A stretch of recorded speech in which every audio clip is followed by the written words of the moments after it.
Hello and welcome to First Flight, a Star Trek Enterprise rewatch podcast where we are watching and discussing each episode of Enterprise in succession.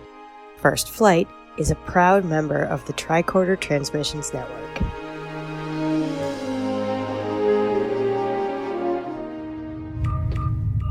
This is Commander Tucker of Enterprise.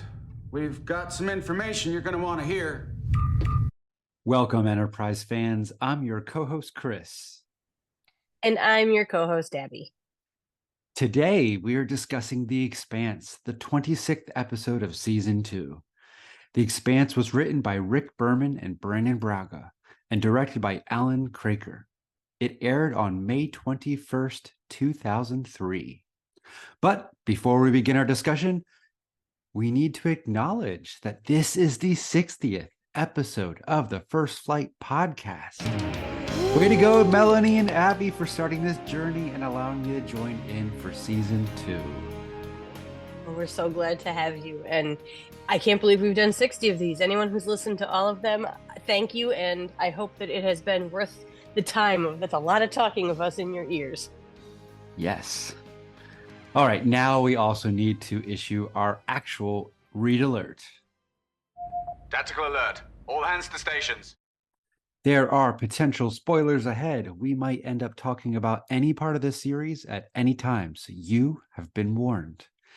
And now for a summary of the episode. It's time for the captain's log. Okay, Abby, try and fit all that into a poem. Captain Starlog supplemental. Okay, so there's no joke. There's a lot to fit into this. So I have an alternate ending, and that's simply because I ended up watching this one 5 times to prep because there is so much and I didn't want to miss anything. And every single time this alternate ending came up for me. So, all right, I'm going to do the real one and then I'll read it through a whole second time with the alternate ending. Ready? Do it. Gutted by attack, Xindi cause a mission change. Enter the Expanse. So that's the serious one. Okay. Now, second one, the ending is much different in tone. Ready? Gutted by attack, Xindi cause a mission change. Flipping Duras. Yes. And is one syllable of just every single time that man appeared on screen, I would go flipping Duras, and it really is not the point. I mean, it's part of the story, but yeah. I had to put it in there somewhere because flipping Duras. You just see him and you want to punch him in the face. Yeah, yes. It would hurt if you did that, but yes. And it's one of those moments where you go, oh God, you just never give up, which is both admirable and aggravating at the same time. Yeah. Well, and listeners, I have to acknowledge every line ends with punctuation in this haiku. I did that just for you. We got a comma, we got a dash, we got a period, or we got a comma, a dash, exclamation point. And we got parentheses. Yes. So, we can't be literacy teachers without putting in some of those little nuances. And since I knew from previous times how much you enjoy punctuation and poetry, I tried this time. Excellent job. All right, it's time to deploy our subspace amplifiers and get into this episode. We'll start with a quick chat about the cold open and then head into our pros and decons section. Each of us will share 3 of our favorite parts of the episode, and then, if things are not gelling with us, we'll have a discussion on any of the decons from this episode. You might hear a dog bark in this discussion if somebody's Porthos Pick is mentioned, but we'll still discuss them later on. All right, so we're going to start out this one with the cold open, and it's a good one. So what are your thoughts on how this episode starts? My first note is terrorist attack on Earth. We both remember 9/11, and this is an obvious allusion to that. So it's a somber moment. It is upsetting, to say the least. And especially they're hitting Florida, although they're not hitting North Florida, so I'm okay. But Yeah, the weapon is really neat. That's what I really focused on the most, the design of the weapon. It's like a miniature Death Star, but it looks like it was built by bug people. And knowing where we're coming from, that is not untrue. Yeah. It's really cool. The design's intricate. I love that there's this interior sphere rotating around to, like, I don't know, amplify the beam with different apertures, and this outer, bubbly pattern. I don't know how to describe it, but that's cool. And then it self-destructs, which, yeah, you would think they want it to vaporize itself so there's no evidence to give, their victims hints to go find them. But yeah. So what about you? What do you think? Well, I have to say, this is one of my favorite cold opens of every Star Trek iteration. I think this one packs a punch, and especially after this season, this is such a tone change immediately from the first second of this episode. This is grittier than even ones where we've seen we come in partway through an attack or an explosion or something. This one really just revs it up, and it's short, and there's no dialogue. This is all visuals, and like you said, the design of the probe is gorgeous. I love how many things are moving around. It looks Yes. almost like futuristic steampunk, because it's got all those like gears and levers and rotating everything. And yeah, though I do always go, okay, why didn't it vaporize? Well, maybe it was supposed to, and it didn't quite work the way that they thought. I mean, no matter what it is, watching it just cut that line, and you see the ocean like boiling around the laser, and you're just like, oh my God, not only is this people, this is the environment, this is the creature, this is the ecosystem, this is big. And then to have it just kind of pop off and it falls, and then here comes, it's been a long road, and you're like, wait, what? Yeah. This is not what I expected. And we've had some real kind of, we said, schmaltzy, silly ones in this season, and this is the exact opposite of the spectrum. So this is one that makes you sit up and notice. This is short and powerful, and I love this cold open. Yeah, it is up there with the cold open of Scorpion Part 1. Scorpion. And Voyager, yeah. Right? It's that same, Agreed. like, what the heck is going on? Yeah.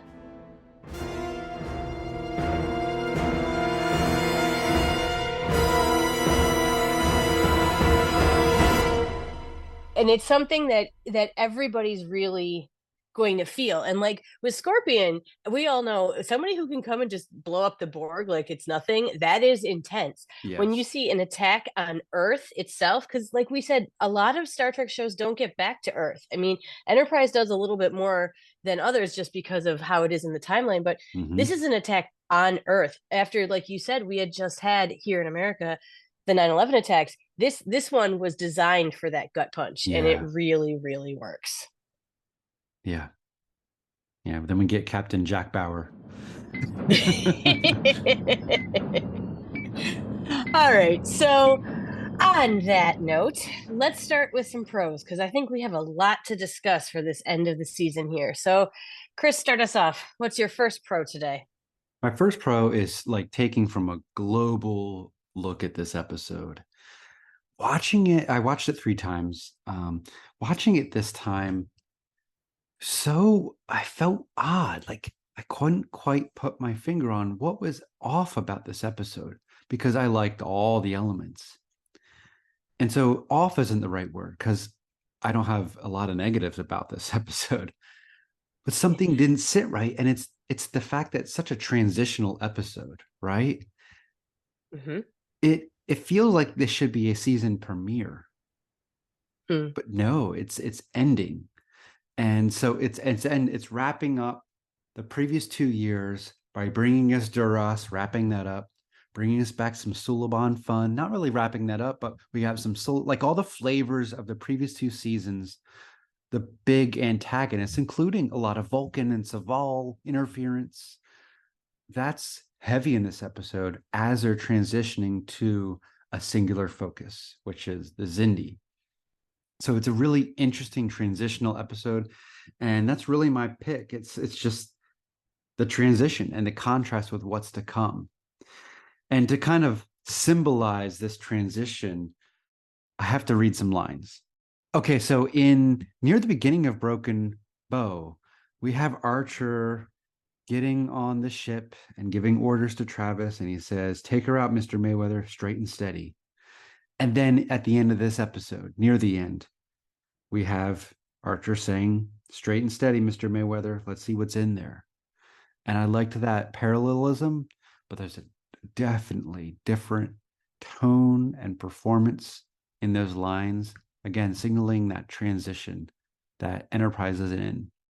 I don't remember my reaction live to this, but I can only imagine it being like, whoa, this show is different now.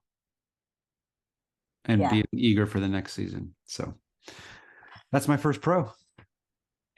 Well, that's kind of funny because my notes look like Skittles threw up on them today because I have so many colors of different pieces here and there, but that kind of covers one of my colors. So thank you. And I put on there too, it's kind of a soft reboot before a new season. And that's the important part here. Cause like, I don't think any other Trek series has done it before the next season the same way. Like Discovery season 2 to 3, sort of, because you knew they were jumping to the future. You actually watched them jump to the future, but you didn't get the in the future part until the next season. So you knew it was kind of a soft reboot-ish in there, but it wasn't. Like Discovery kind of does that almost every season. Like you set up something for the next season, and it's more than a cliffhanger.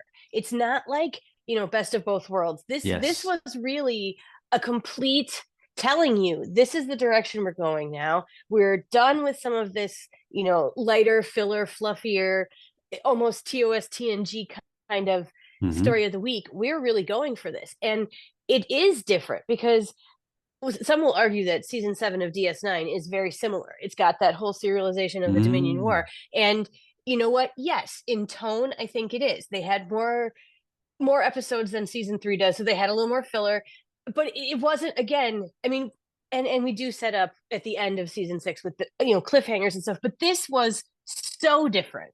DS9 had been building to that.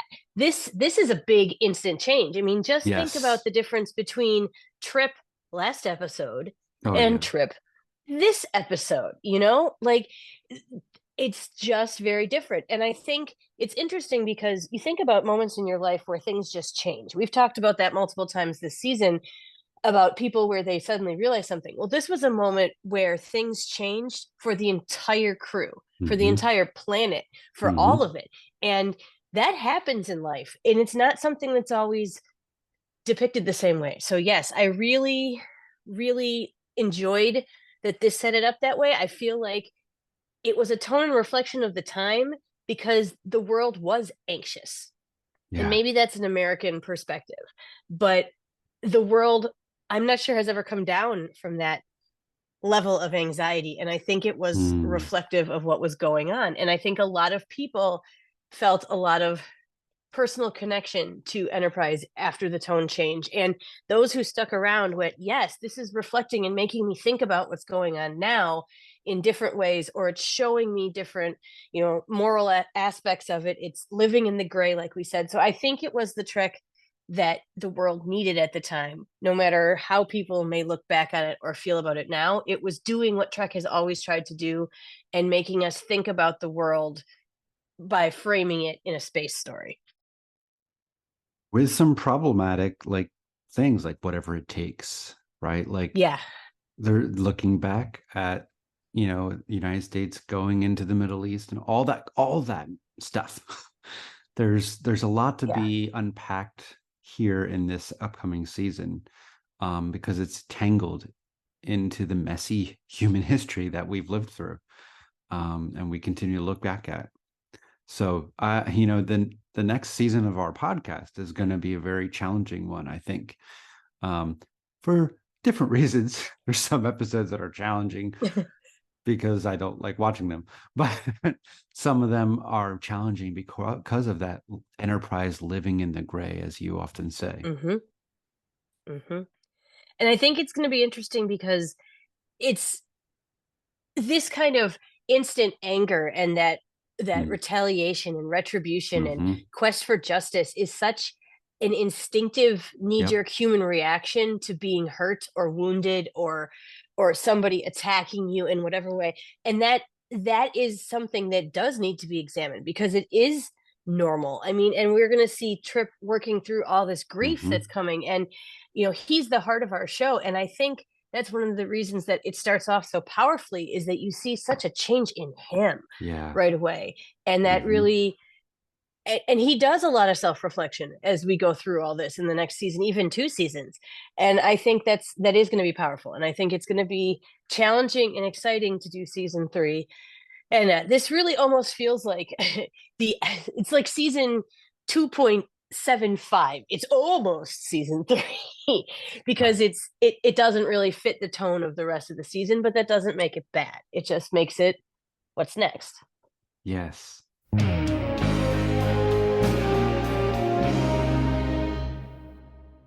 All right. So what was your first pro? Okay. So I think what I'm going to go with first today is how much I really enjoyed the whole, and this is no surprise, but the whole temporal Cold War coming into play here in a way that was very different than it has in the past. Like, of course, there's going to be different factions. Of course, they're going to be Of course, it's not just the Suliban. And like the Suliban being the Suliban and showing up and climbing the ceilings and stealing Archer and throwing him in the room with Future Guy. This is very typical, right? I am deeply disappointed that Silik never says John. I know. But other than that, with the new teeth. With the new teeth, exactly.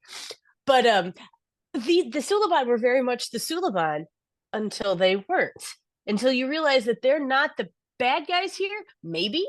Or maybe like everybody from time travel isn't real up and up. Like I keep wanting Daniels to pop in right away and be like, wait, hold up. But do we trust him then? There's just so many pieces of this Cold War that when you don't have the information from the future, it's so baffling and you don't know who to trust and you don't know why. And it's so nebulous, but I love it. And I love when Archer and Future Guy are talking and Silik is just watching. There's about 5 or 6 different really meaningful pointed looks between Silik and Archer in that scene. They don't say things once he starts talking to Future Guy, but they look at each other at these pointed moments. And that is an interesting relationship trio right there. It's not the first time they've been together. It gets squicky, but like I like that dynamic. I like that you're going, oh, it's temporal Cold War. I like that he gets sent back with something that's proof, and we go to another important trio. And this whole temporal Cold War goes right from Archer, Future Guy, Silik into Forrest, Saval, and Archer talking in Forrest's office, which I'm just going to point out here. Man, that guy has an awesome office. First of all, of course, everywhere in San Francisco has a view of the bridge, and his is very cool out those stylistic windows. But his office is beautiful, and the music in that scene is impeccable. So had to call that out. But those 3 men together, I love every scene where the 3 of them are together, and they're all discussing. And like Saval is being a Vulcan jerk, but he's also not wrong in a lot of the stuff he's saying. Like he has proof of what happens when you go in here. He has more knowledge of the Delphic Expanse. He's seen the results of some of this. He even knows the Klingons won't go in there.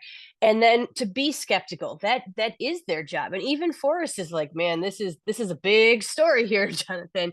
But then when they go through and they do the quantum dating and they talk, even though that's not how quantum dating works, I know the scientists out there are all cringing, but like for the story, it really works. And to see them going through that, and then they open the drawer and there's the Xindi, and you're like, is this a time travel Xindi or is this a regular Xindi? Like what? I love the temporal Cold War. I love this thread woven through, and I love how they're going into the Expanse not really knowing who to trust or what they're doing or how to make this better, but they know that time travel shenanigans are part of it, and they're gonna go do what they can. And that's the kind of cliffhanger I want. Like, ooh, people from the future are gonna come mess with us. Like that just gives me everything I want in a Star Trek show. Like bring on the cool time travel, bring on the complicated plots, bring on the temporal Cold War. I love that this came back again in the end of this season. Well, the temporal Cold War just like creates so much at stake for our crew, because it's not just Earth, it's not just the crew that we're worried about, it's about the whole future that we've been watching for decades as audience members. And so there's a lot more gravitas to these stories with that perspective. But like you said, I wish we even had more Temple Cold War stuff. And it's in my notes that I can't imagine why they didn't bring in Daniels in this episode. Yeah. Just for a moment, kind of like Q, like just pop in, pop out, just drop a line and drop and then pop out. That would have been perfect. He could have been a floating head like Archer was to T'Pol and just be like, I can't make it through, but listen to X or whoever. Yes. Then we wouldn't have had to see the time tubes, right? Because we wouldn't have been just his head. Yes. I'm for no time tubes for sure. But I love your pick about the two trios. That's really smart. I didn't put those two scenes together, but they are together with Future Guy, which could be Jonathan Archer. We never found out, but that's a theory. And then Silic, and then John, and then John and Saval and Forrest. I mean, great. And we recently got to see Forrest and Archer interacting in person on Earth in the episode First Flight. It was nice to see them back in the same room again, because they're not often in the same room. And I don't think we see them in the same room for a while now. No, Forrest isn't even back for a whole season. He disappears till season 4, which is that's rough. Unfortunate. Yeah. But the rules of the story kind of dictate that. So I get it. But that's a great point. And again, like, these are the major trios of the big wigs, the big figures in the first 2 seasons. We're kind of like closing that off. So that kind of goes with my first pick too, of transition. Yeah, absolutely.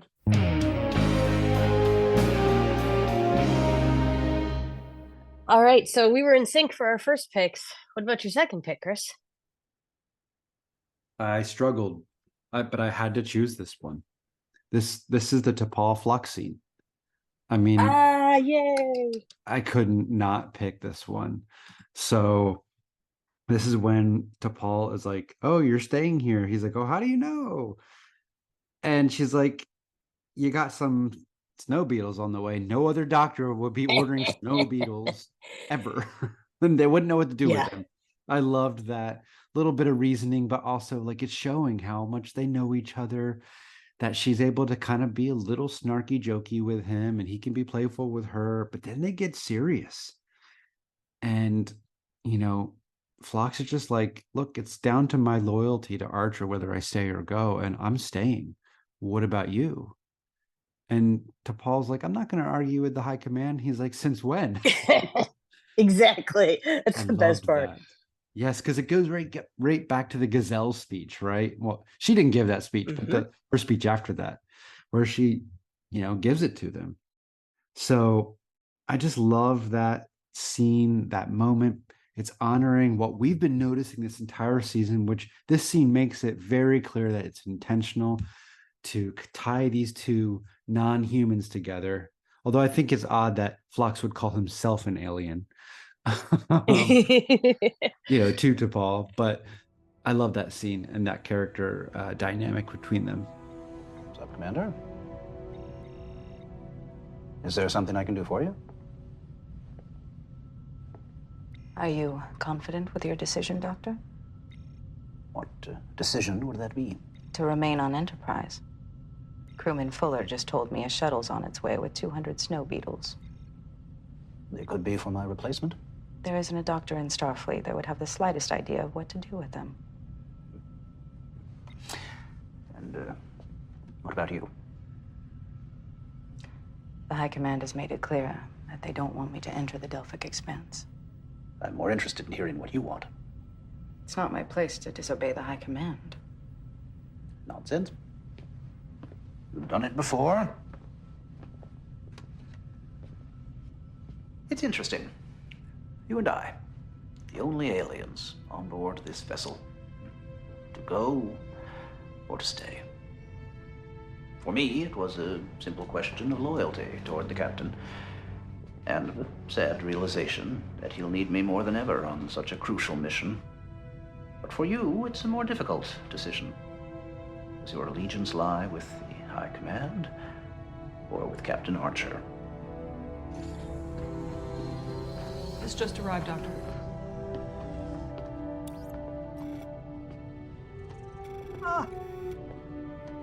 Thank you, Doctor. Yeah, and this was one of the colors on my notes as well, and it even has in parentheses snow beetles exclamation point, because this is a relationship that I feel I would watch an entire series based on these two going out and having adventures. We've talked about that. Like, they relate to each other in such a unique way. And yes, I also thought to myself, so for him to call himself an alien, I think he actually says non-humans, but like to feel that otherness so much that he's calling it out. He's vocalizing what they've been showing us all season to kind of help us remember that, yeah, this is why this is a unique relationship. And I feel like there's a whole bunch of these little bits throughout this episode where it's like, hey, remember, we've been showing you this all season. We're going to verbalize it because we want you to remember this. We're wrapping this up. We're closing this chapter, yet at the same time, we know that we have another season. We know that, the next book, the next chapter, the next part is coming. So here's the important stuff you need to remember. And I don't think anybody but Phlox could have, it's almost like he's giving T'Pol permission. Yes. To defy the High Command again. And Archer will never do it. I mean, we see that in the scene later on where she's telling him, you need me. She's convincing him, and he won't say it. That's not who Archer is. That's not what he feels his role or could be in this. No matter if he agrees with Phlox everything or not. Yeah. Phlox can be like, I've been with you when we've defied the High Command. Like, I'm thinking back to Stigma and that relationship in there and the trust that they have with each other. So this is someone, she came to him. Yes. She started the conversation. Yes. And then he gave her what she needed, the permission of somebody else to say, you know what, it's not the same situation, but if you do this, it's not the end of the world. It's not a bad decision. It is okay for you and for the ship. And I think that is ultimately what pushed her over the edge, because you could see that wavering. And the fact that their relationship has grown to this point, and maybe it's even grown from the last time when they were locked in Decon together, right? Like they definitely have had experiences, though. I was going to say each other. They've grown together despite that experience in the Decon chamber. But who else? T'Pol would not have been able to get over is the wrong word, but I think the fact that it was Phlox and they had already had some very personal conversations about her health or her body or things like that because of everything with Stigma, and he saw her after she was not okay from the forced mind meld and all that. It's different. Like, if that had been Malcolm or Travis or someone she'd been locked in there with, I don't think that both of them would have been as okay with it afterwards. And that's another reason this relationship is so powerful, because she can come back to him still after all of that junk and still be okay to get true, deep, understanding friend advice from him. And he's so gentle about it too. Oh, yes. He's so gentle about it. He's giving it to her in a way that both your friend and your psychologist would give you the answer you probably already have, but don't necessarily want to admit. And all those degrees that he has helps him do all that. Sure does. And he can clean your pet's teeth at the same time. Yeah. I mean, that's useful since you have a dog on board. I love that they mentioned Porthos in the Expanse too, though. Like, that's just that little bit of realism. That's not on my list, but Trip bringing up how the dog going to survive the Expanse. Thank you for remembering Porthos. That's it. Oh, that is on my list. So, little dog bark. Oh, sorry. No, that's good. Oh, okay. That's good. Yeah, I mean, that has to be mentioned. I'm glad you did.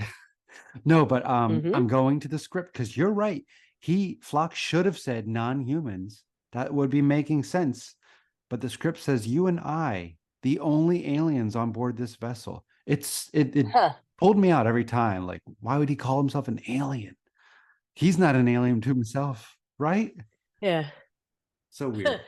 See, in my head canon just flipped it back to Phlox wouldn't say that. Phlox would say non-humans. So look at that. Yeah, you had me doubting. I'm like, oh, maybe I just put that in there because it doesn't make sense. He would say aliens. Yeah, you're completely right. I'm glad you checked. So weird See, little always thing. go back to the text, people. Always go back to the text. And that's why that was my natural instinct, because we're English. I'm an English teacher. It's always about the text. Yep. So anyway, Yep. that's not what this episode's about.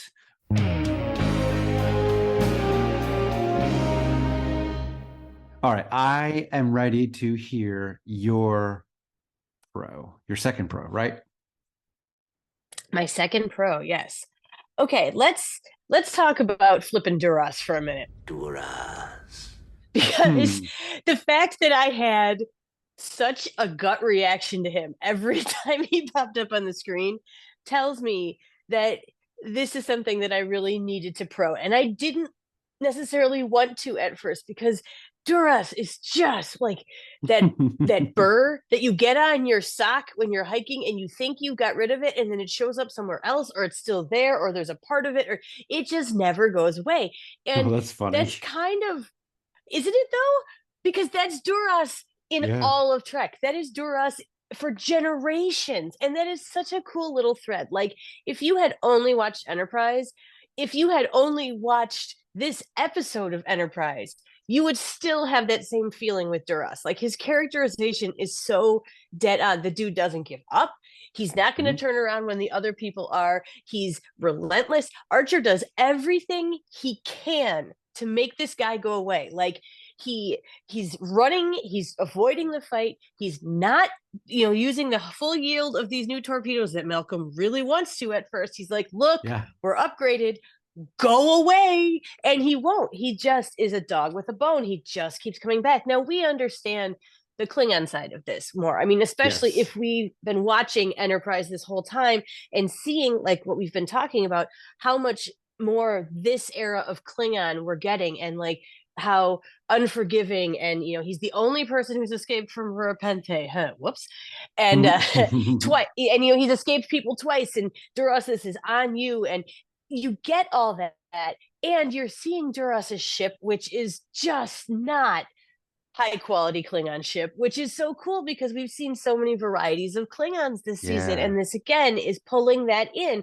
that not all Klingons are flying around on the most modern ships with everything, tough and shiny. There are some budget Klingons out there. There's disco Klingons out there. There's Duras, the Burr Klingon out there. Like, there's so many different types. And the costuming in there is wonderful. The ship design is wonderful. And just that reaction that he won't go away. And I literally, the second time I watched this, every time just kept going, flipping Duras again? And then in my notes, it goes, flipping Duras again? Like, he just keeps coming back. And I enjoyed that this plot thread was woven throughout this season. I enjoy that this plot thread is now a big part of Archer's personal history and journey, and has affected other parts of his life, not just Archer with the Klingons. This is affecting, Archer and humanity, because they're coming after him wherever he's not being protected. And, I'm kind of sad that this is the end of Duras, because I don't like him, but I love to hate him because he's so consistent and well done. And it is just such a nice connection to both within Enterprise and the larger Trek context that I had to bring it up. Flippin' Duras. I mean, when I look at Duras in this series, especially this episode, like, he reminds me of Taral, right? In Redemption, the little boy Duras. Like, he's like, oh, I'm going to fight you. I'm going to be like, it's just like, no, you're not. you can try all you want, but you're just not. So go away. Yeah. I have to praise the team for creating that feeling from this character, despite this being a grown male actor, not a kid actor. Exactly. But you still get that same sense of, like, he's just a pushover trying to be more than he is. He's persistent, though. Well, yes, persistently clawing for more power and glory. And that's kind of seems to be the Duras line all the way through, as long as we know them. So some strong genetics there. Yeah.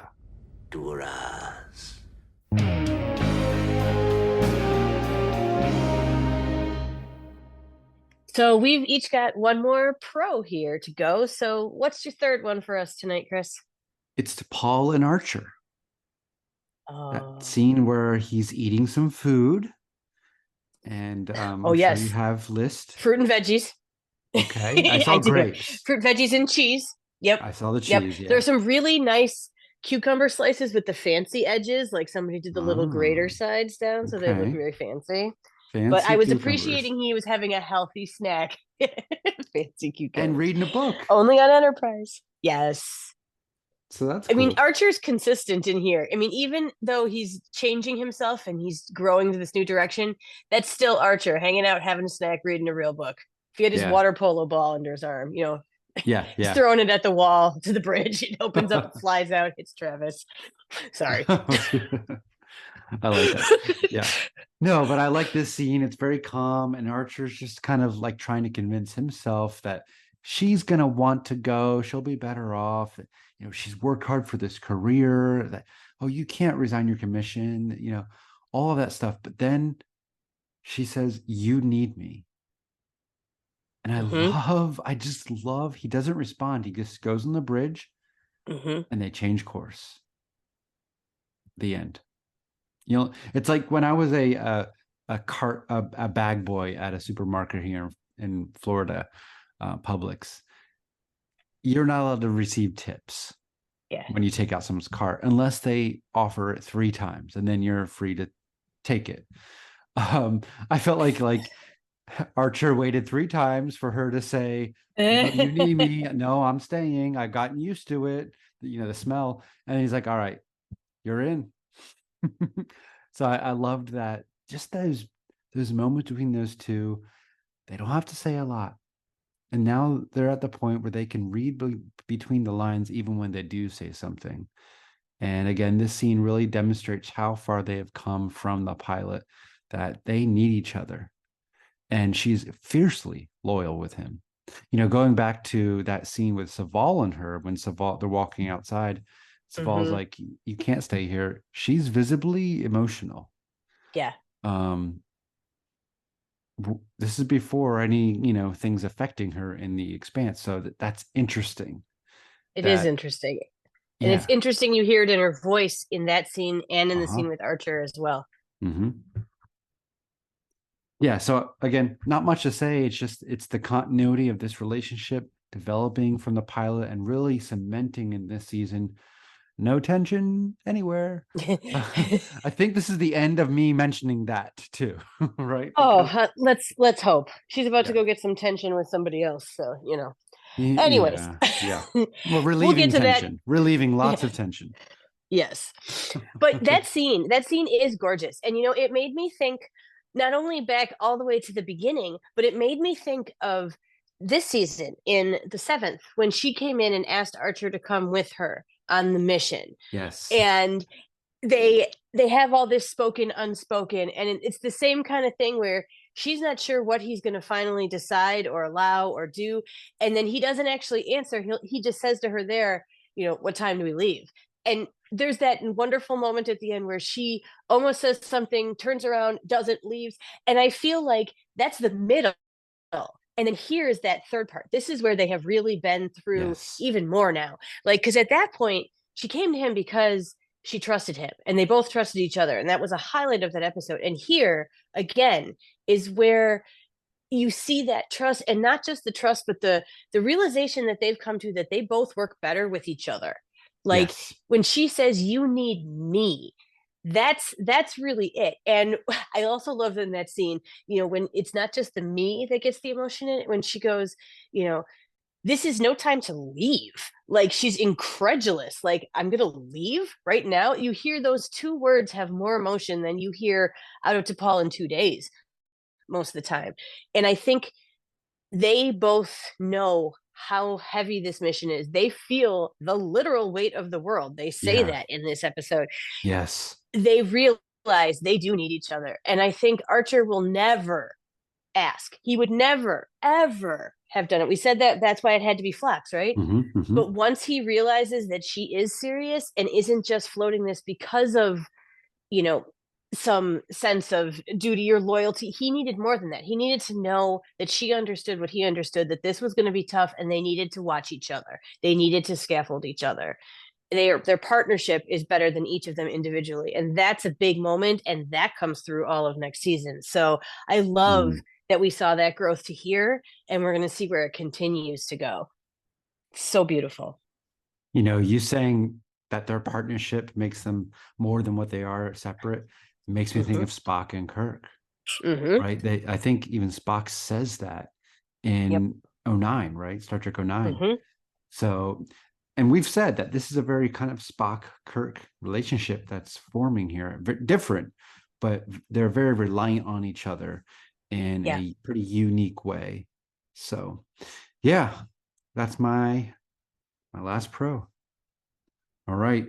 Finish us up on the pros with your final pro. What colors are we hitting this time? Well, this one is pretty black and white right here. And it is, I want to highlight Connor Trinneer's portrayal of Trip in this episode. Yes. Because I mean, we've talked a lot about Trip this season. He's had a lot of episodes. He's had a lot of emotions. He's had adventures. He's had things that have shook him, but this is different.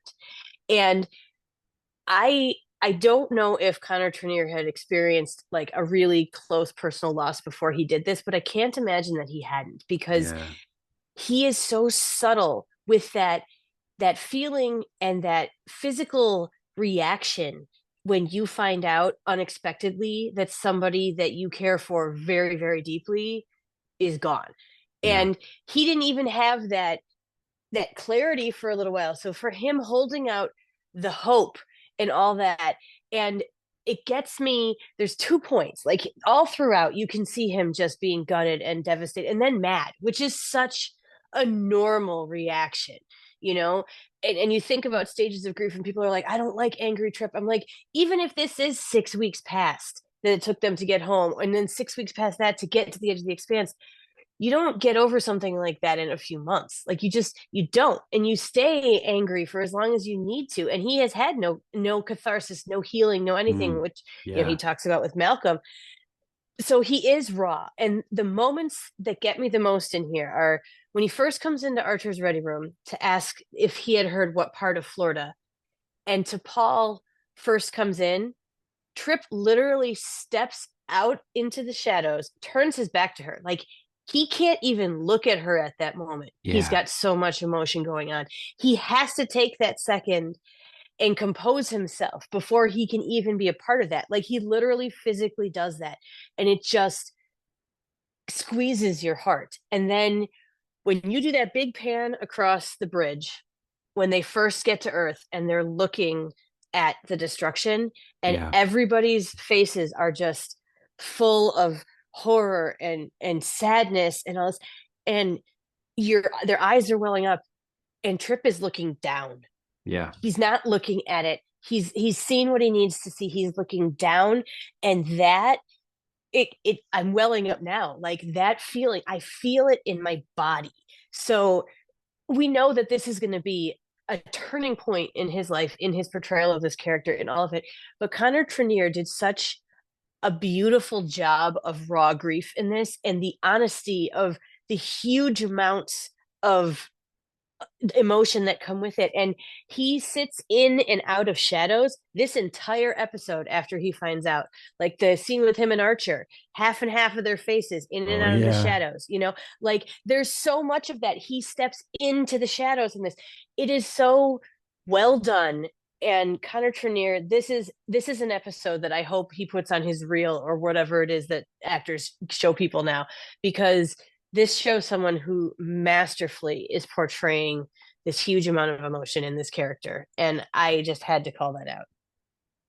Yeah. And you called out how Trip's looking down when they are just seeing the devastation across Florida. And just the way they're staged, he's shorter than all the people that are standing. Just the way everyone's standing on the deck. And it just makes him feel small. And he is not like, he's kind of like Phlox, like kind of a jovial, big personality on this show. not going forward. Like he's broken. Mhm. And the episode is 42 minutes or something like that, like usual Star Trek, but a lot of time passes in this episode, Yeah. and you Oh have to yeah. acknowledge that, like, he's just sitting with it on these long warps Mhm. to Earth, from Earth, and just Mhm. stewing. Not much is happening. Mhm. He's just stewing. They're not exploring, they're not doing anything but stewing. Counting the time until they can get there, and then counting the time to get to the expanse. It's just, yeah, and that ticking clock that you feel of, I got to get there, I got to see, I got to make sure, and then there's nothing to see. You're made sure, and it's there, and then you have a new clock, something to distract you. Like, he's doing grief, Yeah. but it's hard to watch, which means it is honest. And I think anyone who's lost someone feels themselves in this performance. Oh, absolutely. But like, I deal with grief for my mom every day in some Yeah. form, like some moment. Yep. But my grief never has transformed or twisted into anger. For some reason, his has. Maybe I've just distracted myself, and he can't get distracted on those long, warps. But it made me think of that quote from Picard in The Wounded. When one has been angry for a very long time, one gets used to it, and it becomes comfortable, like old leather. Yeah. And I think that's Trip for this season. And he has to work out that leather. Actually, I guess DePaul works out the leather. Oh, He's- that's why we have a read alert, people, right yeah. there. Yeah. And I don't mean that in any sexual way, like, but it could be taken that way for sure. But that's Well, not I the way I think, meant it. But yeah, you're she's saying he smoothing needs to him reach out out. to somebody. Yes, he Yes. needs to Yes. open it to somebody to let him be helped. And he's Mhm. not at the point yet where he can do anything except curl himself into that tight little angry ball of Yeah. rage. And some people it's more depression, some people it's more, action, some people, I mean, everybody's different, but I think part of it is the circumstances. Like, Mhm. this was not expected, this was not justified, this was horrific. And I think that's and there's a bad guy. Like, Archer Yeah. even says bad guys in this episode. Yes. Like, there is a cartoon type bad guy at this point. He can just sit and obsess over how And horrible these hate. people are. Exactly. And he's obviously not letting Malcolm in. No. Archer's too busy feeling everything. I mean, they kind of talk, but they still don't really go into it. They live in their anger and tension in that scene. That scene is tough. And it made me think of, like, when Tom is faking that he's leaving the ship, and Harry's like, "Oh, this Mm. thing that this friendship we've been working on, not much there." He's like, "Yeah, I guess not." Oh, and that's how I felt in this scene with Reed and Trip. Just like, Yeah. Reed is not typically let me open up and talk feelings with you, but he's doing it for Yeah. his friend. Like, He's trying. he's trying it. This is big growth for Reed. This is a big moment for Reed, Yeah. really. Yeah. And Trip shoots him down. Yeah. Good And pick. I think, well, I think it's really, really, it's the first step of the second chunk of Trip. Like, we've had a really good chapter. He has had growth. He has had exploration. He's had all this, but this is that, the middle novel of the trilogy coming up. And this is the beginning of that. And him pushing Malcolm away is part of what causes all of, next season to happen. And it's disappointing, but it's, again, not uncharacteristic. And yes, bravo to Malcolm, because that scene is everything you want a friend to be. And I just kind of want to hug him when he's done. I mean, like, it's okay. It's not you. You did the right thing. Yeah. And I'm sure he knows that. I mean, he's a Yeah. mature, smart guy. So, Yeah. all right. Well, I think we're ready to move on to our decons, correct? I think so, after that heavy one there. Yeah. And the decons, everyone, they are the parts of the episodes that just don't gel with us. So, Abby, why don't you start us with your first decon? Okay, so my first one is kind of silly here, right? So when Saval plays the video of the Vulcans losing it in the Expanse, right? He says they received this transmission, which implies this is the exact transmission that they got. Well, then somebody on the Vulcan ship was still cognizant enough to do some really creepy editing on that transmission because there's cuts and close-ups and pauses and all sorts of stuff. So I think probably what he meant is this is a compilation of what we got, or this is but the way he says it, we got this transmission, and then it's like, oh well, I'm glad that they had some really nice time while they were being doomed to die in the expanse to edit video, because that's what I did with my last few seconds of sanity. So but Yeah, that's me being funny. silly. That's funny. All right, and then my next one is, we have so much with so many crew members, and even Travis doesn't get to talk a lot, but he does a really cool move. I wish that we had gotten more of Hoshi. I wish, like, she's such a big part of this, and she was so nervous going into just a peaceful mission. I wish we had gotten the scene of her deciding to stay.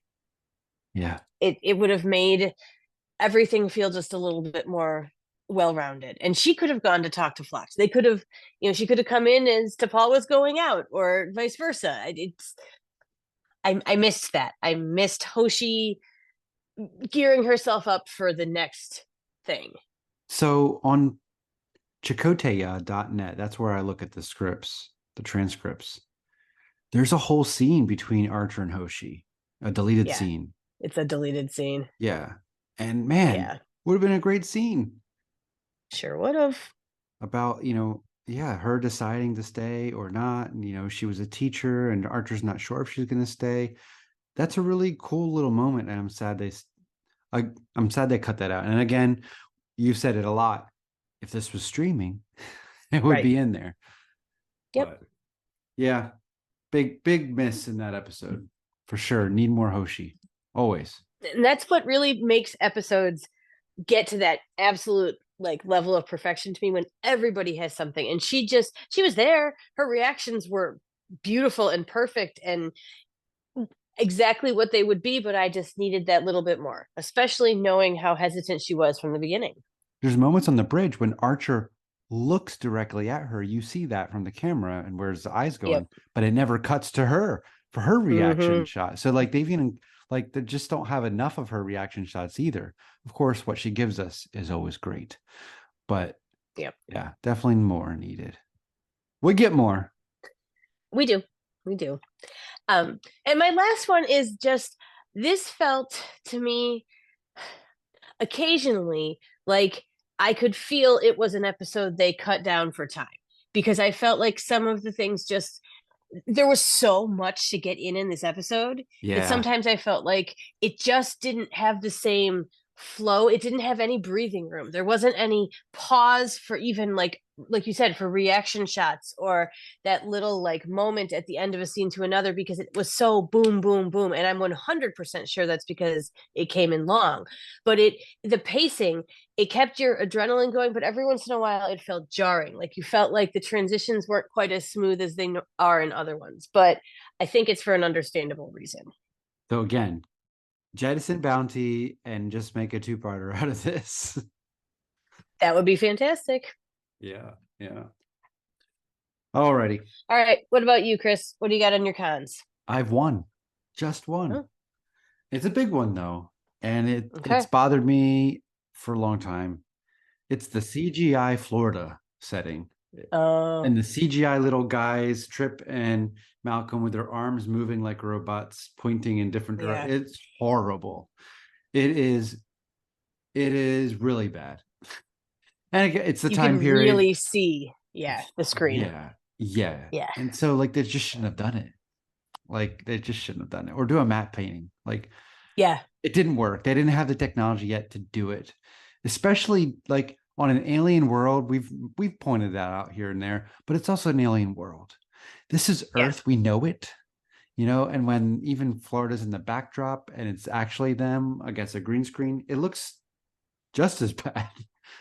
So that does pull me out of that scene, and it should be an emotional rooting them in Earth scene. And I just feel pulled out of that scene. So that's my one decon. Well, and I agree with that. Every time I think to myself, and there's a reason I didn't call that scene out when I was talking about Trip as much, like, because you get distracted from the wonderful Yeah. acting those two guys are doing by how much you can see the outline of their bodies against the edge of the screen. And it is. Yeah. Yeah. It's just the time, but it is distracting. However, in that scene, I do really like that he took Malcolm. I mean, Oh that's yeah. how Malcolm knows Yeah. that he's got to keep going because he picked him to be the one to come look at the trench with him. Do you think they call it the trench? I've heard people call it Ooh. that sounds really. Yeah. Is that mean? I Yeah, I bet that trench is filled with water because the sea level is Yeah, very high in Florida. Like we don't have basements here, um, exactly. because of that. So yeah, that I'm sure that's the name. I've never heard that before, but now that's what I'm gonna call it. Okay, well, the trench. There you go. All you Carrot Crew listeners out there, if you hear us referring to the trench, you heard not the initiation, the birth of the word right here, the birth of the term. Mind if we take a look?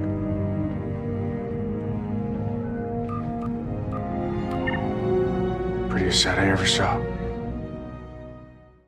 So we have now come to our newest section, the view screen on. And I know that this one has caused us a little bit of consternation because there is a gluttony of beauty in this episode. And this is the section where we honor those beautiful shots or graphics that are just amazing. So, Chris, I'm putting you on the spot.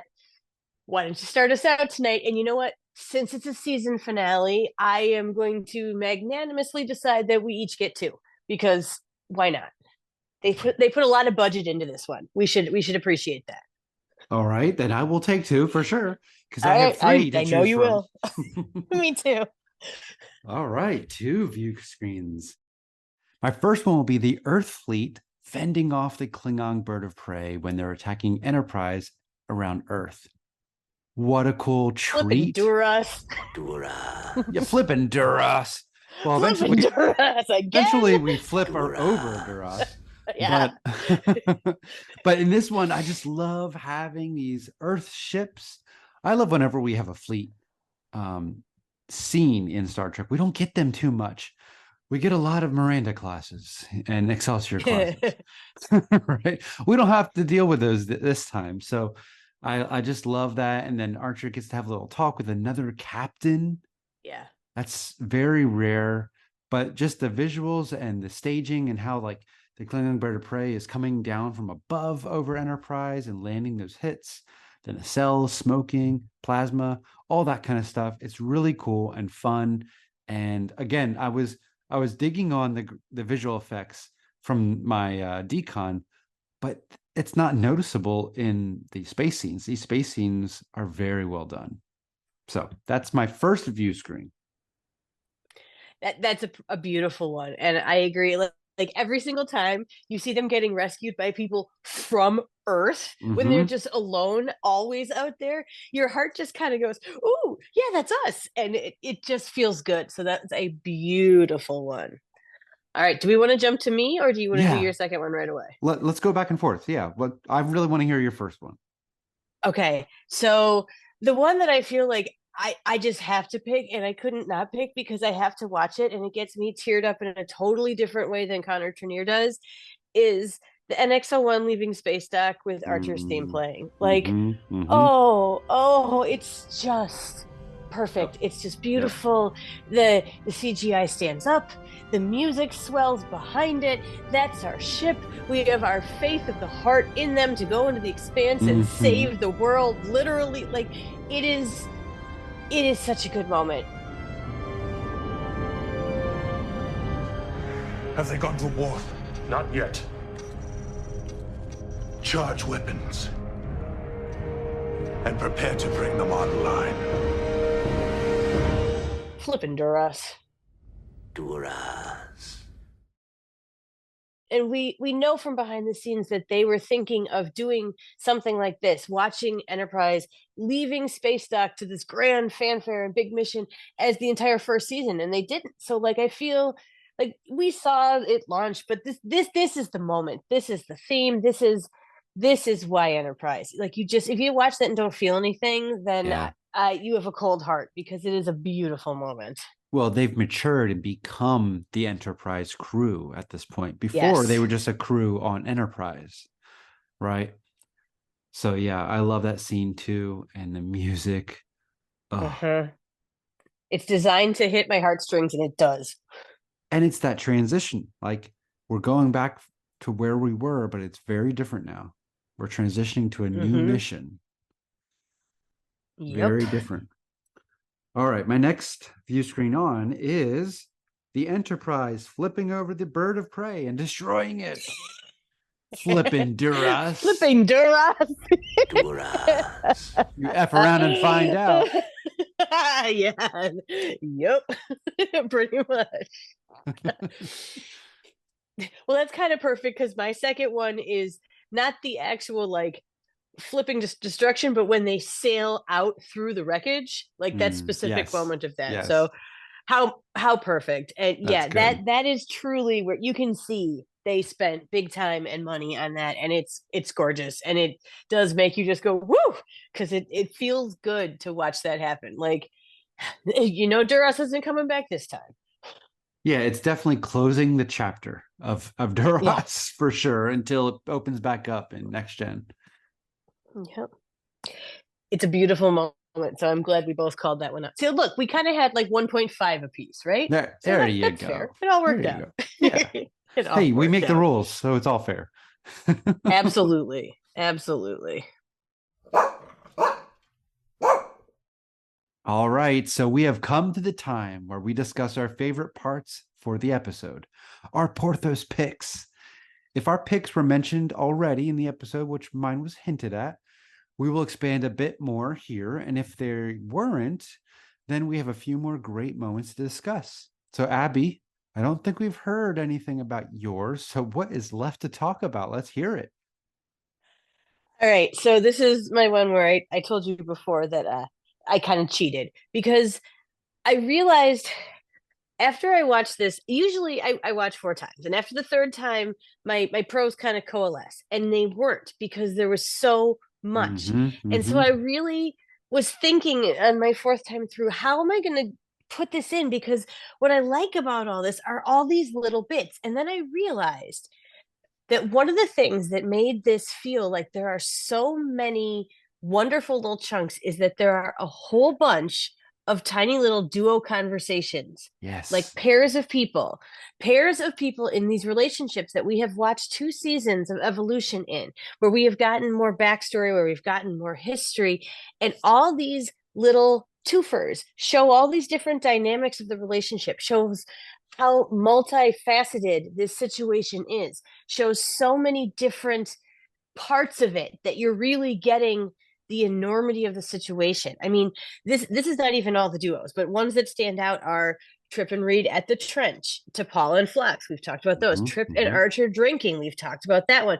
Forrest and Archer go to see Columbia being constructed in that little pod, and they have a really intense conversation. And then when he tells him goodbye at the airlock, it's that duo-ness there. When T'Pol and Archer talk about her staying, when T'Pol and Saval have their moment, like these are all the way through this entire episode, these little duo conversations, and they're like shorthand wrap-ups or like culmination points of relationships that we have been seeing built, and they're just really nice. And it's unusual to have that many different combinations in one episode.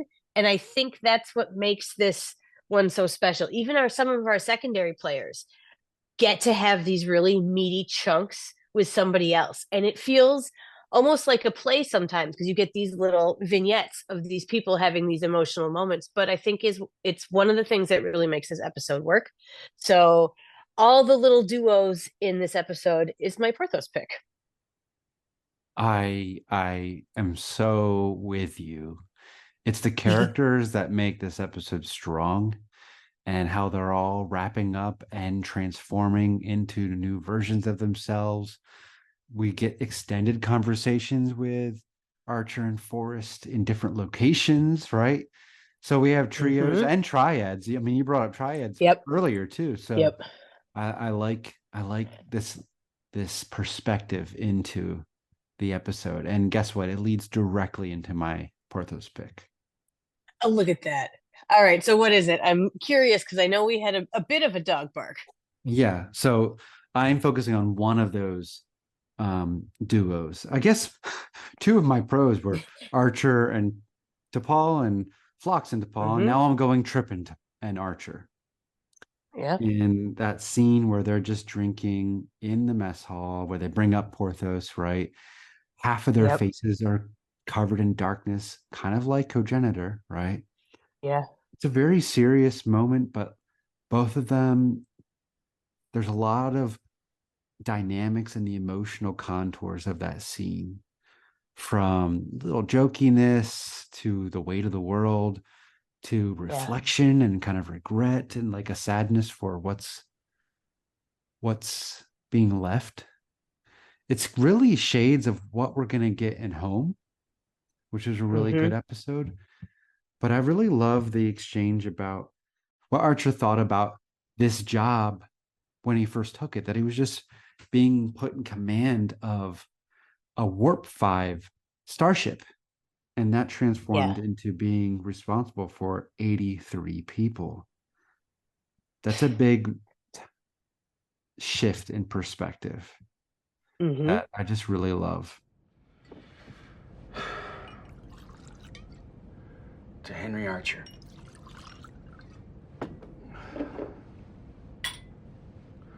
I wonder what he would have thought if he knew his engine was going to help save the human race.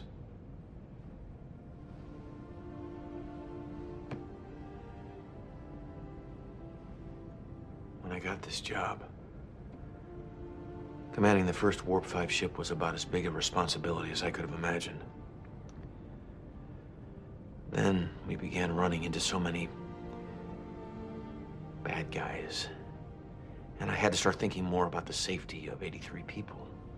And now the stakes have gotten a lot bigger. Weight of the world, Trip. Literally. I can't wait to get in there, Captain. Find the people who did this. And tell me we won't be tiptoeing around. None of that non-interference crap T'Pol's always shoving down our throats. Maybe it's a good thing she's leaving. We'll do what we have to, Trip. Whatever it takes. Flippin' Duras. It's Duras. Duras. You've been wanting to test those new torpedoes. What yield? Start low. We just want to get them off But our then backs. Trip's shift. He looks bad. He looks like one of the bad guys when he says, literally, I can't wait to get in there, Captain, and find the people who did this and tell them we won't be tiptoeing around. None of that non-interference crap T'Pol's always shoving down our throats. Wow. In Stargate Atlantis, he plays a bad guy who's been betrayed and stuff like that. And yeah, I saw that in this performance there. He could be a very scary character because I think it's in such contrast to what we usually get. So I think Trip leans into his emotion 100%. yes. Like, if he's full of joy, he's full of joy. If he's full of sadness, he's full of sadness. If he's full of anger, he's full of anger. And when he's full of anger, this is a smart, highly capable man. Yeah. Who, yes, I mean, he has the potential to be able to be scary when he's leaning fully into that. And we haven't seen him do that till this point. But, you know, a lot of people have that in them. I mean, you never know what's going to cause people to snap. And I think it's interesting that I hate that they did this to Trip, but I'm glad because it changes and deepens this character in a way that really feels like how it is in real life. Yeah. Life changes you when you don't expect it. And I think that's what this conversation for both of them is. And I think this is nice because this is a conversation between Trip and John. It's not between the captain and the engineer at this moment. And they are both so often, but this one is very distinctively, they are the friends talking to each other. They they are both keeping things so tight and so contained, and they are so wound up and so tired. Like they portray how exhausted they are already here so well, but they can open up enough to each other to be like, hey, I recognize that you're doing what I'm doing right now, and we can't do more than this little bit, but I got you. I understand. We're together, which is sometimes what you need when you're in that spot. Someone who you can reach out and trust. But yeah, they're talking dark things because they're in that spot. And interesting how both of them are then talking about, to Paul and her staying and balancing them out, and how she's changed them and their relationships and their thoughts. And, when Archer says, I thought you'd be the first one to, be glad that she's leaving. And Trip is like, like he realizes, he knows that she helps them keep that balance. But yeah, this is an incredible scene, and it's chilling. Yeah. And back to that moment though, again with the transition, because this one fits with my first pro. Trip doesn't respond really too much to that, to Paul's statement from Archer. He just goes, and then he makes a toast to Henry Archer's Warp 5 engine saving Earth. Again, it's reframing the pilot. It's reframing the ship and its mission. Again, not just to explore, because Archer says he built this thing for us to explore, right? In First Flight. Not anymore. Now it's just to win. And it's chilling when Archer says, we'll do what we have to do, Trip, whatever it takes. He's made a decision already to let go of some of his ethics. And we see the consequence of that there. Like there's that turning point in his mind where he's just like compartmentalizing whatever it takes. Well, and Flock saw it too. Because when he talks to Paul and says, realizing that Captain's going to need me more than ever, like he's realizing Archer's going to do some risky stuff. And I think that's interesting to notice that parallel too. Yeah, they know each other. All these people, they've really learned a lot after 2 years. 2 years isn't a long time, but it is a long time to be in the trenches with someone, not the Earth trench, but be in these they dire work together situations. and they live together. Yes. You don't go away. Like there's not much shore leave. It always gets interrupted by, like a planetary riot, or, somebody falls in a rock cave or has an allergic reaction, or you get stuck in a catwalk in the pollen. Exactly. All right. Good Porthos though. I mean, that conversation really does foreshadow so much from the shadows. Look at that. Yeah, this is like Garrick and Cisco, or Cisco and Jadzia talking before Cisco makes his move. Like he's letting go of something to pursue this one path to achieve the one goal he has to achieve. I never made a connection between those two, but I definitely see it now for sure. Accessing library computer data. All right, so here on First Flight, we absolutely love trivia and behind the scenes tidbits and all that making of and all that. So we have decided to pick a few to share about every episode, and I'm going to start tonight. So as we alluded to earlier, this episode came in 10 minutes too long once it was done, and they cut out that beautiful scene with Hoshi deciding to remain aboard the ship despite the risks and all that. But they also cut out, and I'm kind of glad about this, a subplot featuring Archer's previously unmentioned love interest. Like, I don't think we needed that, and I think it would have taken a lot out of other moments he had earlier in the season. So I'm glad they cut that. Wish they would have left the Hoshi, but not sad that we lost the love interest. And I think her name is Becky. Oh. And he meets her at a Chinese restaurant. That's what it says in this script. Madam Chang's, perhaps. Maybe. We'll see that later on. Yeah. Oh. All right. And my other one here I had to put in here because this is well deserved, that this episode was nominated for an Emmy Award for Outstanding Special Visual Effects for a series, and Dennis McCarthy's music composition also got an Emmy nomination, and that is absolutely 100% deserved. It was wonderful music. Yes. The visual effects, like we each had 1.5 Viewscreen Ons for this. So I think that was important to point out that other people noticed how awesome this one was too. Definitely.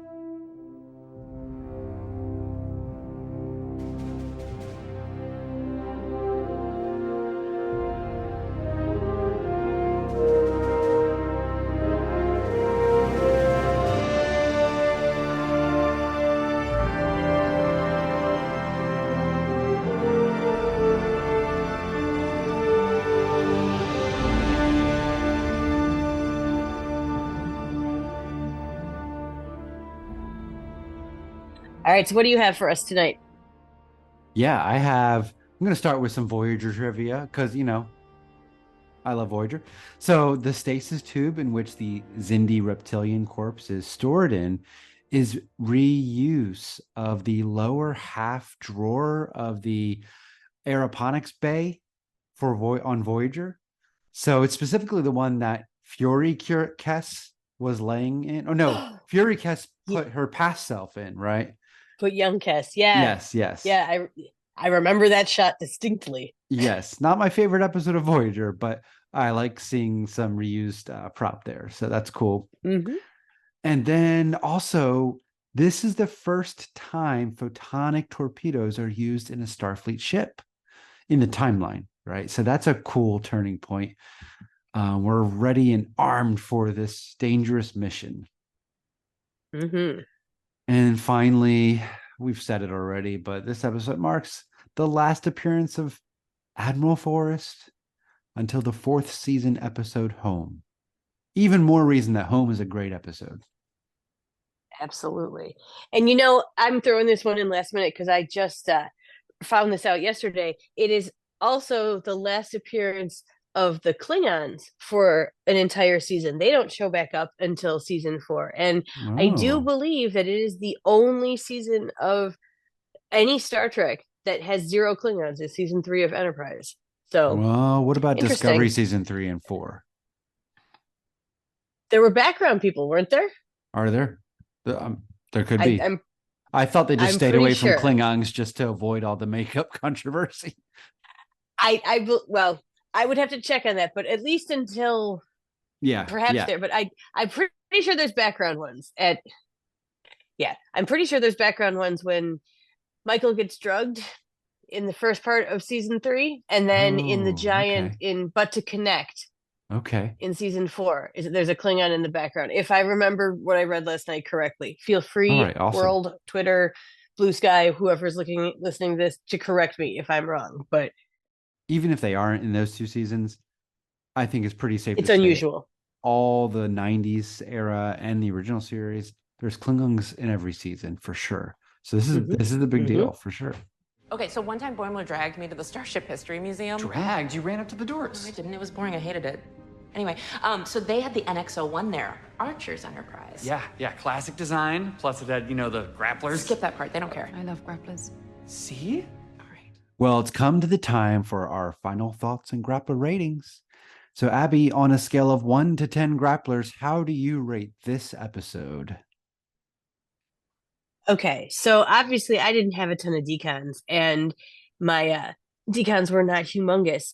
This is a good episode. This is a very different episode, but again, different doesn't make things bad. It's an episode I remember watching for the first time. I remember the feeling I had when it was done. I remember where I was in my life, just starting out independently post-college. The world is very anxious. This was reflecting that. I remember absolutely dying to know what happened next. Yeah. And I had my VCR going and had taped all of the second season. So I watched them over and over again because looking for clues. And there weren't any because they hadn't written it and they hadn't really even planned it at that point. But this episode brought so many of those points together.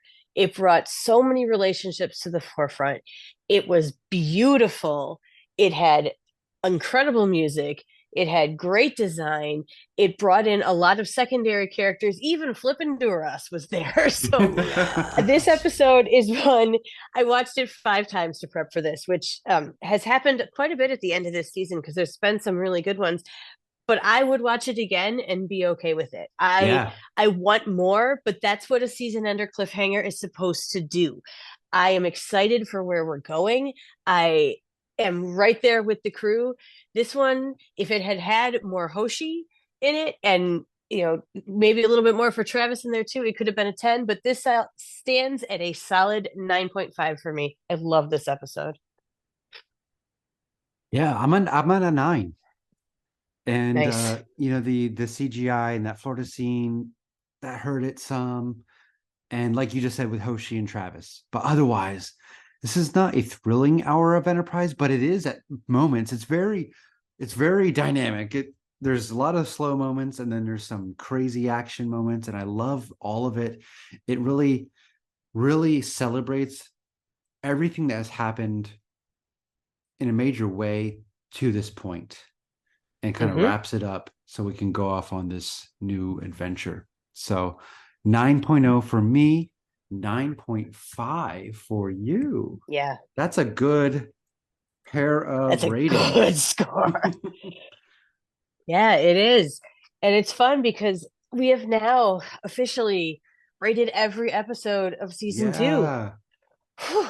It feels like an accomplishment. Like all of you who've listened to us through this, like this feels like we've been in something together. Like we've almost completed it. We've still got some wrap-up shows and mailbags and all that, but 60 episodes feels like a good number for this to end on too. It feels very round, and look at that. We brought it all back around, ready to start our next adventure, just like this episode. Yes. Except we're in better places than the characters. There we go. All right, so before we finish up, let's go through a quick recap of our pros for The Expanse. Run us through your picks, Chris. Pro number 1 is that the just transitional nature of this episode, bringing in our previous antagonists, the Suliban, Flippin' Duras, and the Vulcans, bringing those in before we move on to the Xindi. And then my second pro is the T'Pol Phlox scene, where Phlox helps T'Pol think through her loyalty to Archer so she can make her decision whether she stays or goes. And then the T'Pol Archer scene where T'Pol's like, "You need me," and he's like, "Yeah, you're right." And then my Viewscreen Ons, both of them are about ships. So the Earth fleet fending off the Klingons, and then Enterprise flipping Duras and destroying his ship. That I need a shirt that says Flippin' Duras. Flippin' Duras. Yeah. If we really need to hit up some friends of ours that make some podcast shirts that we know, because man, we've got some ideas. If you go back and listen to this season, we had Jello with eyeballs on it. We've got the carrot nacelles on the ship. We've got Flippin' Duras. So maybe someday we'll get merch, and then you guys can all wear a Flippin' Duras shirt as well. I need it. All right, Abby, take us through your picks. All right. So number 1 was the Temporal Cold War, and how the threads of that and our players in it, Silic and Future Guy, weave through this. And we know they're going to be having some sort of temporal shenanigans once they get into season 3. And I just love that stuff. Number 2 is Flippin' Duras, and the fact that he just keeps coming back, and that consistency and that character who you absolutely are so aggravated by, but that's exactly the point. My third pro is Connor Trinneer's portrayal of Trip, and this devastating news and this grief and anger that he has, is especially in the subtle moments. It was just absolutely raw, honest, and beautiful. So I had to call that out.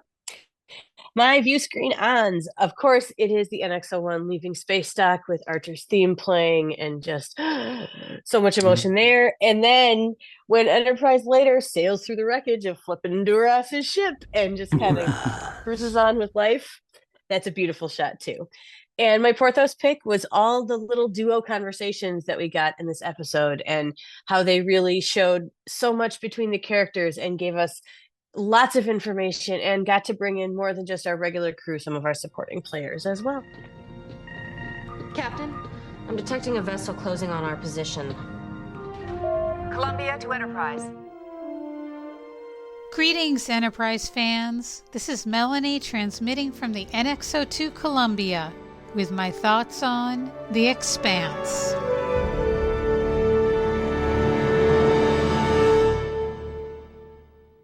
I'm going to start with that patented Trek Ranks podcast formula of 5 words and a hashtag.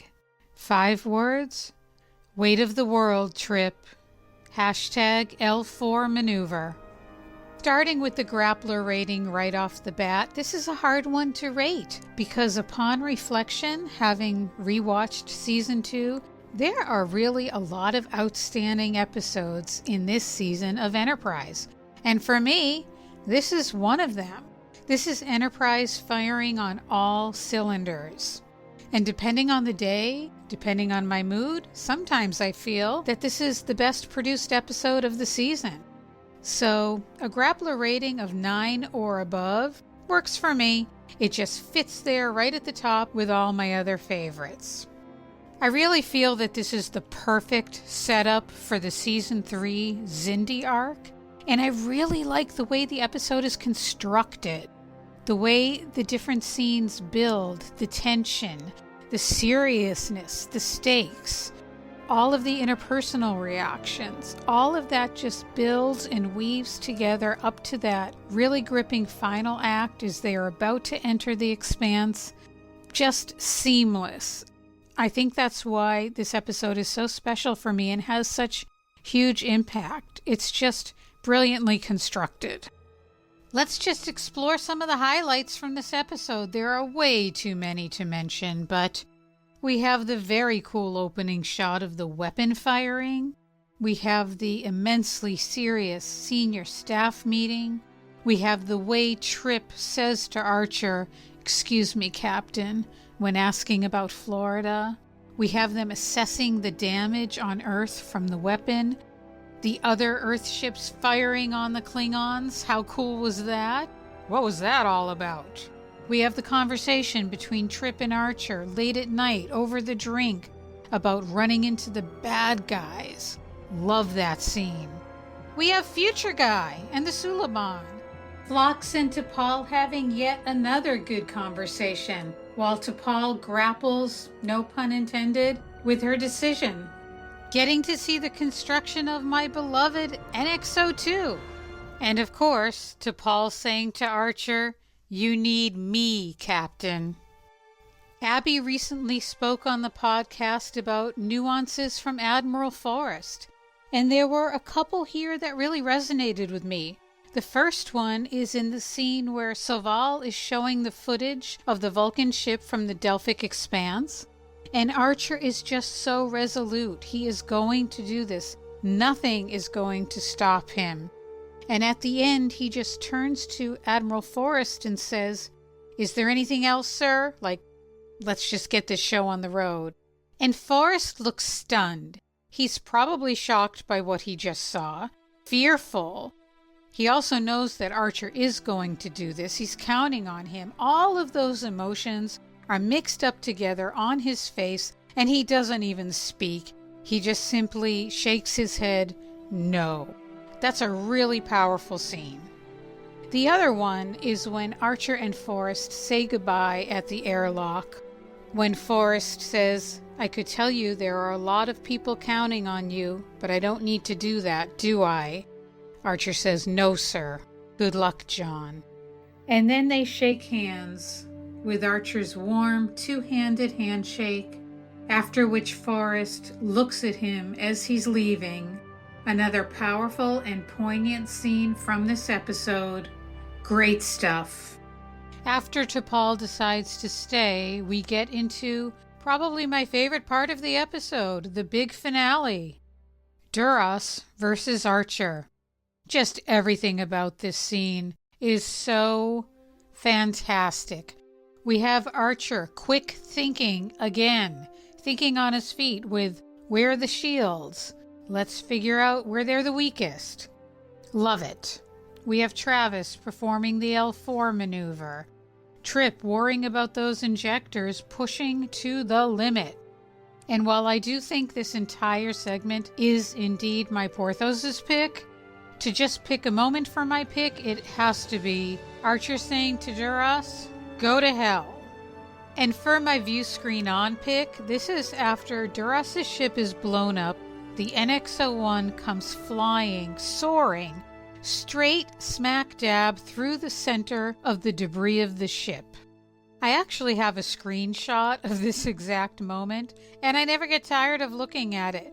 The way it comes flying right through the center and the culmination of everything that just happened, it's just a beautiful shot.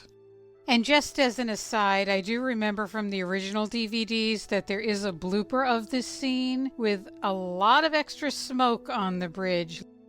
Always love the bloopers from Enterprise. To wrap up, The Expanse is a personal favorite of mine, a terrific episode, and a great setup for Enterprise Season 3. Before I depart, I just want to congratulate Abby and Chris on the completion of Season 2. It was so wonderful to hear your insights on the season, and I can't wait to hear what's in store for Season 3 on First Flight. I'm a huge fan of the Xindi arc. The best place to find me is on Blue Sky at ShuttlePod2. And until next time, my friends, take care and live long and prosper. Columbia out.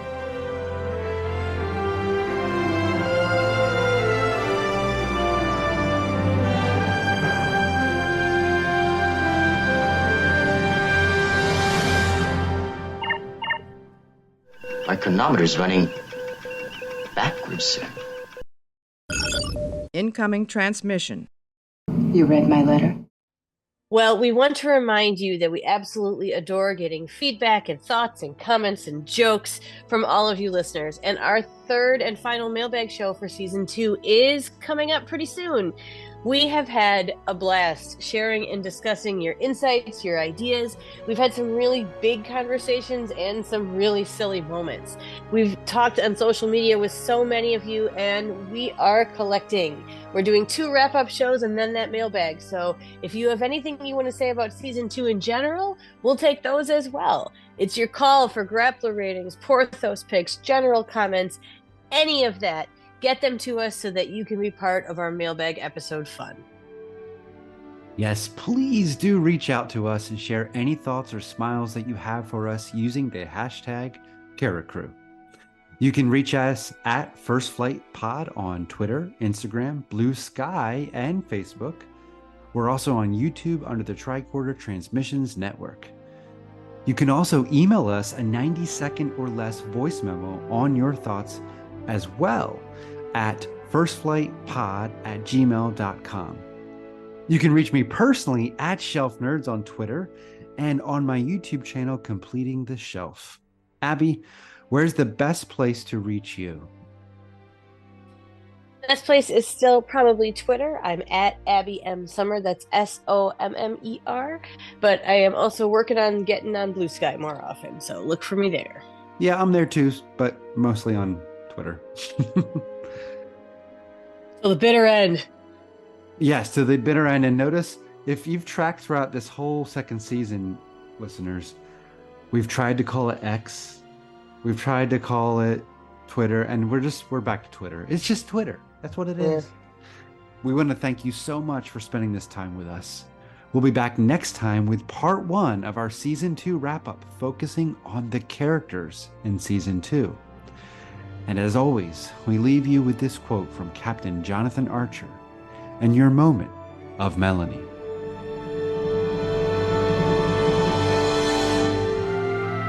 The most profound discoveries are not necessarily beyond that next star. They're within us, woven into the threads that bind us, all of us, to each other.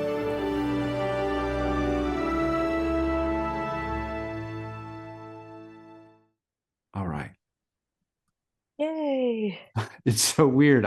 There was so much in that episode. There was. When I said moment of Melanie, my fingers automatically hit the space bar, which is what I hit to stop the editing tool from moving at that moment so I can make a cut. Like, it was a weird moment. I don't know why. Muscle memory. Muscle memory, yeah. Oh my God, I really do need to talk to the Open Pike guys about shirts because I really want a shirt that says flippin' Duras now. Oh gosh, yeah. Duras. Yep. I don't think that would be copyright problem, would it? Because it would be way too funny. Yeah. Yeah. Yeah, is it just the word, just the text, Flippendurus? I don't know. It'd be funny if we had like the ship upside down underneath it. Because they did kind of flip on him. I mean, he didn't flip, but I don't know. Yeah. I don't Look, did know. they kind of, but God, it's so funny. And Yeah. I didn't even mean to make that be as much of a running joke until I realized like I was actually muttering it every time I watched it. Flippendurus. So, exactly. But that's exactly what he's supposed to make you feel like. So I mean, props, but I so want Michael Dorn to say that. Oh, Flippendurus. that would be amazing. I want Michelle Hurd to say it too. Like, I would love to see her go up against whoever's the next Duras that pops up out of somewhere. Well, is Torrell still alive? Did he die at the end of Redemption? No, Worf spared him. That's right. So he could be somewhere. Yeah, there he is. He's out there. The next villain. That's for the Picard reunion movie. There you go. House of Duras. Or, he'd be older now. Maybe he's got like a really cool warrior daughter that could go up against Raffi. I would do that. I would watch that. Worf and Raffi take down the daughter of Duras. That even sounds good. Daughter of Duras. Yeah, well, we've had a Klingon father and a daughter, Gorkon and Azed Bur, right? That'll be a cool little duo. Mm-hmm. Cool. When they let us, take all of our wild ideas and become full-fledged movies and TV shows and all that. I mean, they let Terry do it. True. We're not doing anything relatively close to what he did to start that journey, though. Yeah. The wrong mode of life. Yes. But yes. But I was watching this episode last night for the 5th time, and my husband walks in and he goes, "Wait a minute. That's Future Guy." And I'm like, "Yeah." He's like, "Who did he turn out to be?" And I was like, "Oh, don't even." Like, we don't know. And there's all these theories. He's like, he's like, "He's supposed to be Archer." He's like, "That's just dumb." I'm like, well, it didn't happen. So, it didn't happen. No, it's Trip because, he didn't die. He went to the future. Yep. That would be a whole lot more interesting. Or it's Emperor Giorgio who, with a masking thing, because that could be cool. Like, we know she walked through the Guardian of Forever, so wow. Who knows? Wow. That would be a thing right there. Even if it's not she's Future Guy, it would be cool if that Section 31 movie was a temporal Cold War thing. Oh, yes. We need resolution. Yeah. I want something. Like, give me a long trek, give me a short trek, give me a mini series, give me a full series, like whatever. Like that, I want the temporal Cold War. Like, that's why it had to be a pro tonight, even though it's not the biggest thing, but it's part of it. And it's just, I love time travel stuff. Yeah. Yeah. And I mean, some of our highest episode ratings this season was Future Tense. Yeah. Actually, you did 9, I did 9.5, and we were flipped for this episode. It's interesting. Yeah. Yeah, I can't wait to hear our data. Like, it's I just have it right interesting. Now.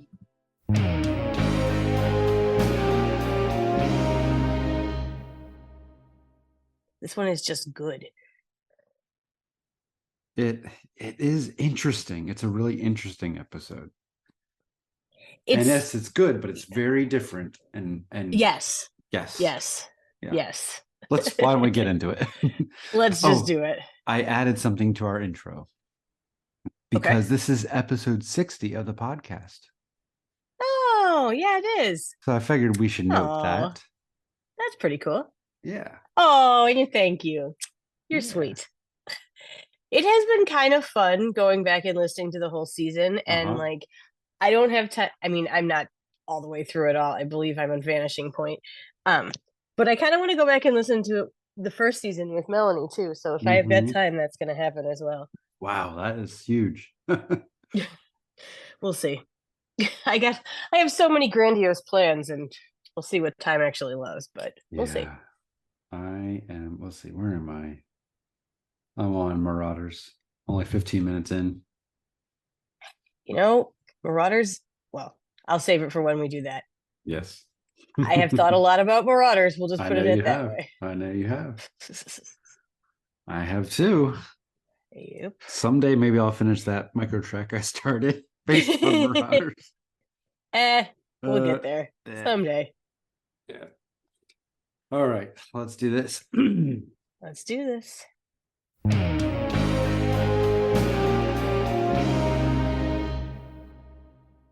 Welcome, Enterprise fans. I'm your co-host, Chris.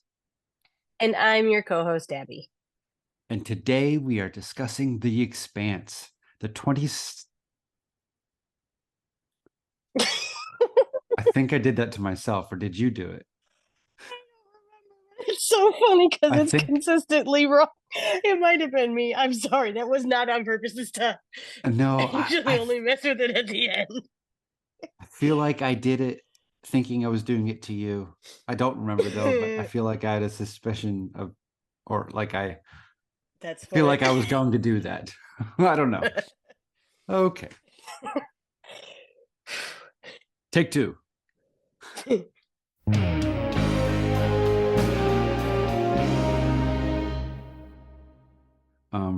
Is it Broken Bow or Broken Bow? I think it's Broken Bow.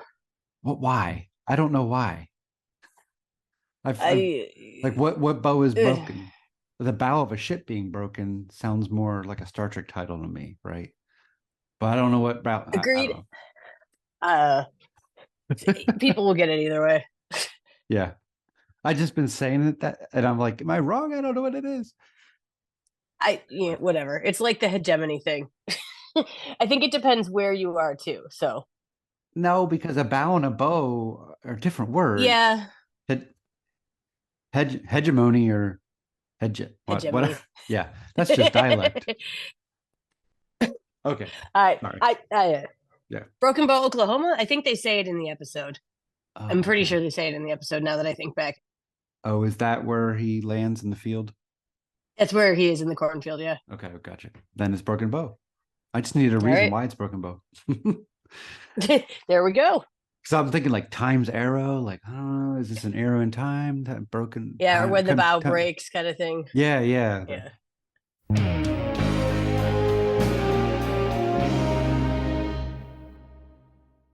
Well, the temporal Cold War provides so much, I don't know what I'm trying to say. So many stakes. It increases the stakes. Yeah, because it's not just about Earth then. It's about the future of everything. Yeah. All right, one more time. Yep. Well, the temporal Cold War, oh my gosh. It's like our tongues know that we have a time limit on this one, and we're going to screw it up 10 times more than we normally are. Yep. There's your button.